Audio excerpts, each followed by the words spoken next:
মিজানুর রহমান আজহারি বাংলাদেশের একটা সম্পদ।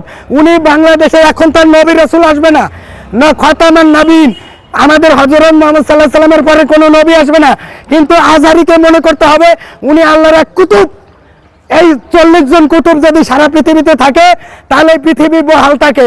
40 জনের যদি একজন মারা যায় আল্লাহ পাক আরেক কুতুবের জন্ম দেয়, আরেক কুতুব সৃষ্টি করে।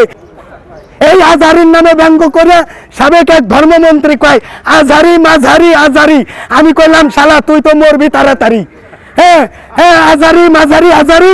আমি কই শালা তুই মরবি তাড়াতাড়ি। সেই সাবেক ধর্মমন্ত্রী আব্দুল্লাহ একেবারে করোনায় তারা ধ্বংস করে দিছে।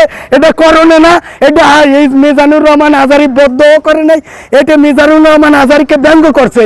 এখন যদি বড় এক রাজনৈতিক দল সে নিজেরা দাবি করে, আরে ওই বড় দলও যদি মিজানুর রহমান আজহারিকে তুচ্ছিল্য করে তাহলে তাদের নেতাও গণহারে মরা শুরু করবে। এই মরা ঠেকাইতে পারবে না।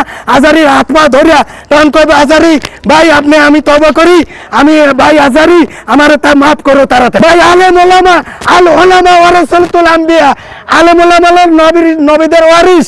এখন নবী মুহাম্মদুর রাসূলুল্লাহকে গালি দেওয়া মানে কি আজহারিকে গালি দেওয়া নবী মুহাম্মদুর রাসূলুল্লাহকে গালি দেওয়া সমান।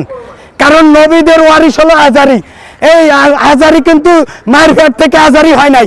আজহারি আল আজহার মিশরের বিশ্ববিদ্যালয় থেকে বাংলাদেশের বড় বড় আলেম ওলামাদের থেকে আজহারি হয়েছে। আজহারি মায়ের গর্ভে থেকে আজহারি হয়ে আসে নাই।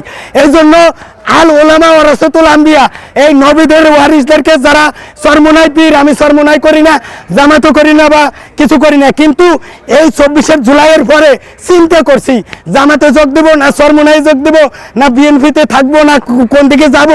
এখন কোনো কুল কিনারা পাই না, বুঝছেন। চাঁদাবাজি যদি বিএনপি করে, বিএনপির থেকে দলে দলে লোক ইসলামে